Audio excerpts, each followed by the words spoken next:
Hi friends, నేను వచ్చి సొరకాయ కూర ఈజీగా టేస్టీగా కమ్మగా ఎట్లా చేసుకోవచ్చో నేను మీకు చూపిస్తున్నాను. లేత సొరకాయ పీల్ చేసేసుకొని సన్నగా చాప్ చేసి పక్కన పెట్టుకున్నాను. ఒక పెద్ద ఉల్లిపాయ 4 పచ్చిమిరపకాయలు కట్ చేసి పక్కన పెట్టుకున్నాను.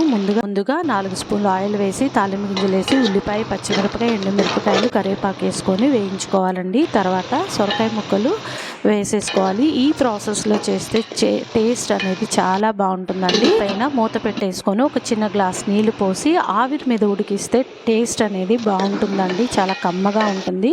ఇలా మగ్గిపోయింది చూసారా, ఇలా మెత్తగా అయిపోయినప్పుడు టేస్ట్కి తగ్గట్టు ఉప్పు కొంచెం పసుపు వేసుకోండి. వేసి కలిపేసేసుకొని 2 నిమిషాలు అనేది మగ్గనివ్వాలి.